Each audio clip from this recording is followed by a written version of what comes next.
AITA for telling my husband he ruined our honeymoon? Where do I even begin? I feel like I'm going crazy, and maybe writing this down will help me get some perspective because I genuinely don't know if I'm overreacting. Part of me feels like I'm being too dramatic, but the other part of me, well, I'm hurt, and I feel like my feelings are being completely dismissed. Anyway, here's what happened. Maybe some of you have been through something similar. My husband and I just got back from what was supposed to be our dream honeymoon. You know how it is when you first get married. You imagine everything will be perfect, like in those rom-coms where the newlyweds are all over each other, having the time of their lives on some secluded beach, without a care in the world. That's what I pictured. We've been talking about this honeymoon for months, carefully planning every detail. We picked a stunning location, beautiful beaches, luxurious resorts, just the two of us. I thought it was going to be the perfect way to start our married life. But it turned out to be anything but that. A few weeks before the wedding, my husband, let's call him M, started casually mentioning how it could be fun to invite his best friend and his wife to join us for a few days of the honeymoon. His best friend, Dan, and Dan's wife, Sophie, are good friends of ours, sure, but I was completely caught off guard by this suggestion. Who in their right mind invites other people on their honeymoon? I told him right away that I wasn't comfortable with the idea. This was supposed to be our time, our trip. We'd planned for it to be romantic, intimate, and just us. I didn't want to spend my honeymoon double dating or socializing when this was the one time in our lives we should be focusing entirely on each other. M brushed it off at first, saying it was just an idea, but as the days went by, he kept bringing it up. He said it would make the trip more fun and that he didn't want the honeymoon to be boring. Boring. That word stuck with me. I couldn't believe he thought spending time alone with me on a tropical island would be boring. But I let it slide, figuring maybe he was just anxious about the trip or overthinking things. I thought I made it crystal clear that I wasn't okay with him coming. I really thought I had put my foot down. So imagine my shock when we get to the resort. This gorgeous, dreamy place we'd both been so excited about. And there, in the hotel lobby, waiting for us, were Dan and Sophie. I froze. My heart dropped into my stomach. I was trying to make sense of what I was seeing. Why were they there? Did they just happen to book the same place? But then M, with this big grin on his face, turned to me and said, "Surprise." I invited them to join us for part of the trip, as if it was some kind of wonderful gift he had just given me.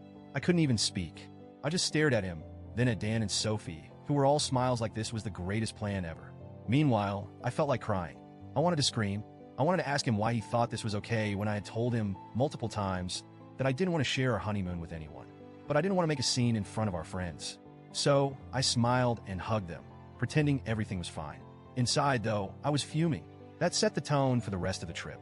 We ended up doing almost everything together with Dan and Sophie. Every meal was a double date, every activity was a group activity, and there was zero alone time for just me and M. There were so many times when I tried to subtly hint that we should spend time alone, but every time I did, M would brush me off. He'd say things like, "We'll get our alone time later," or "We can do something together next time." But that time never came. Even at night, instead of cuddling and talking like newlyweds, he wanted to hang out with Dan in the hotel bar, leaving me alone in our room. I tried to make the best of it. I kept telling myself that I didn't want to ruin the mood or seem ungrateful. But honestly, I felt invisible. It didn't feel like a honeymoon anymore. It felt like a random group vacation. Then on the last day of the trip, I finally broke down. We were all at dinner, and Dan and Sophie started talking about how we should plan another trip together soon. I just couldn't take it anymore. I blurted out, "Maybe next time, M, and I can actually have a vacation, just the two of us," in this sarcastic tone that I didn't even mean to use.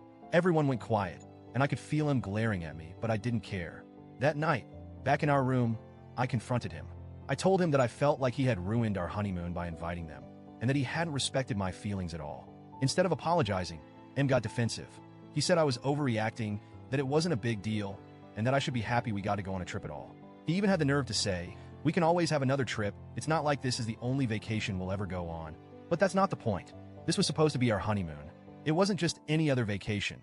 It was meant to be special. I told him all of this, but he just shrugged it off and went to bed, leaving me feeling even more hurt and unheard. Now that we're back home, things are still tense. He keeps acting like I'm being unreasonable, and I don't know how to get through to him. I've tried explaining that it wasn't just about the trip itself, but about the fact that he didn't listen to me or respect my boundaries. But he keeps saying I'm blowing things out of proportion. So, Reddit, AITA for telling my husband he ruined our honeymoon? Should I have just sucked it up and gone along with it? Or am I right to feel like my feelings were completely disregarded?